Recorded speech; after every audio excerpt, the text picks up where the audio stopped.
Do you think Juneteenth is a useless holiday? I basically do. Single day voting on election day. We will make election day a holiday in the United States of America, so there's no complaints about it. Cancel Juneteenth or one of the other useless ones we made up. Okay? We can't have like everything be a holiday, but we'll cancel one of the other ones and make election day a holiday. Well, Vivek, all that goodwill that you had by going to the barbershop and speaking to black people was just thrown out the window because of the fact that you called Juneteenth a useless holiday. Now, full disclosure, I've made videos talking about Juneteenth, how to me, it was just a way for the Democrats and the government, really, because Trump was the one that actually started the push to make Juneteenth a federal holiday. He would have done it himself. So it's really just another way of them giving crumbs to black people. But at the same time, I don't agree with some on the conservative side calling Juneteenth a ghetto holiday and some of the other derogatory terms they've made towards Juneteenth. See, that's insulting because as a person running for the president of the United States, you should be a uniter. And I like certain things that Vivek has said in terms of certain things he wants to do with his platform. But as he become more and more known, if you will, in this race, he started to veer more and more to the right. Do you think Juneteenth is a useless holiday? I basically do. Single day voting on election day. We will make election day a holiday in the United States of America, so there's no complaints about it. Cancel Juneteenth or one of the other useless ones we made up. Okay? We can't have like everything be a holiday, but we'll cancel one of the other ones and make election day a holiday.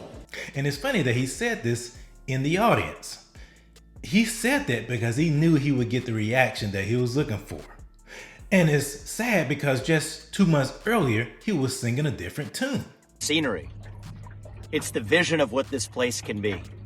The place where no matter who you are, or where your parents came from, or what your skin color is, that you still get ahead in this country based on your own hard work, your own commitment, your own dedication. That's the American dream that I lived. It's the American dream we want to give to the next generation. That's what we celebrate on Juneteenth. We don't just look back and flog ourselves. That's beside the point. What we celebrate is how far we've come. And as a first-generation American myself, you better believe I'm proud of it. Happy Juneteenth, everybody. Take it easy and we'll talk soon. So obviously, black people, conservative black people and black people overall were upset when they heard Vivek make this flip-flop. So what are some of the things that some black people said?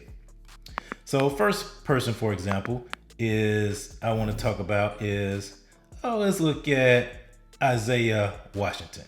Vivek Ramaswamy.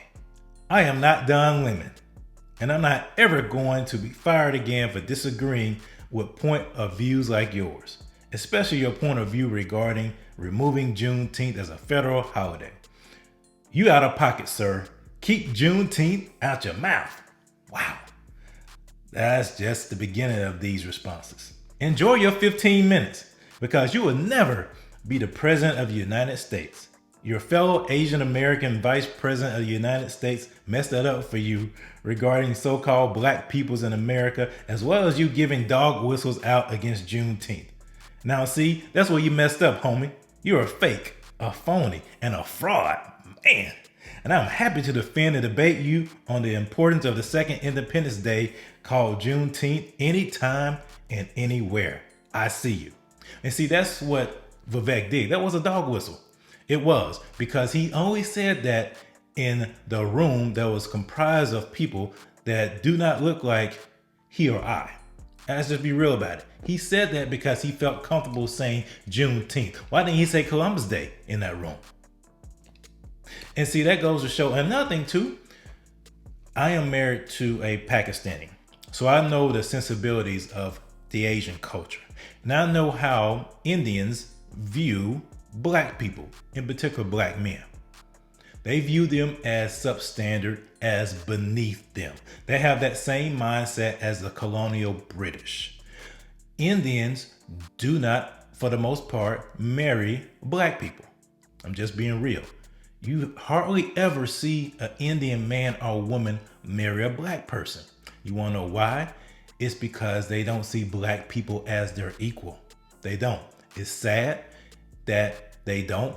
And that shows you that caste system, that mentality that they have as far as like their caste system. They think that they are right below white people. They kind of worship white people and they see black people as beneath them. And that's sad. And I pray and hope Vivek doesn't have that mindset, but I'm just giving you some insight into where he's coming from, that culture that he's coming from. So why he may feel comfortable denigrating certain things that appeal to black people.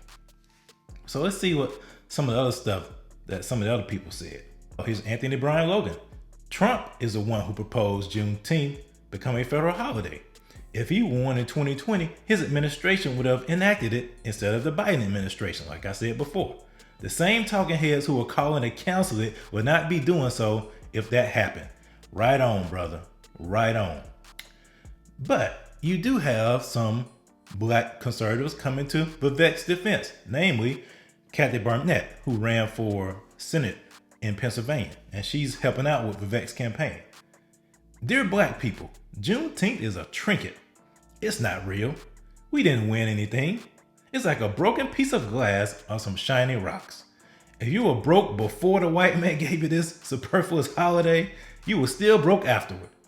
Discipline yourself to require more. Thank you. At the end of the day, when it comes to these candidates, we have to make sure these candidates uphold a standard and that they earn our vote. As a biblical conservative, I see every candidate and every policy that they stand on through the lens of the Word of God.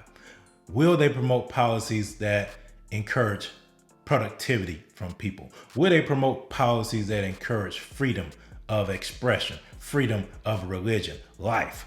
Will they promote policies that build up the family? Will they have policies that bring people together and don't tear people apart?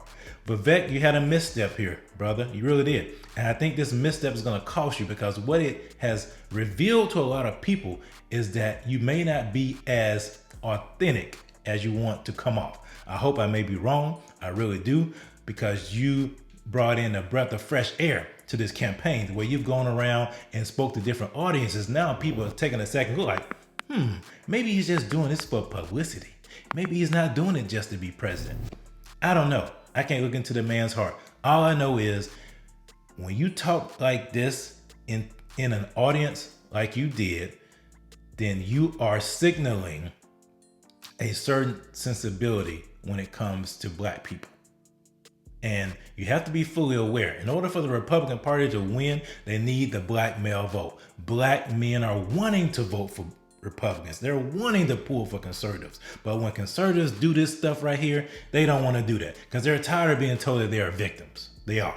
And we're not victims. We are empowered for greatness. So if I were Vivek, maybe he already has done this, I would backtrack and clarify your statement when it came to Juneteenth, because you want more people in your tent that agree with the principles that you espouse, not less.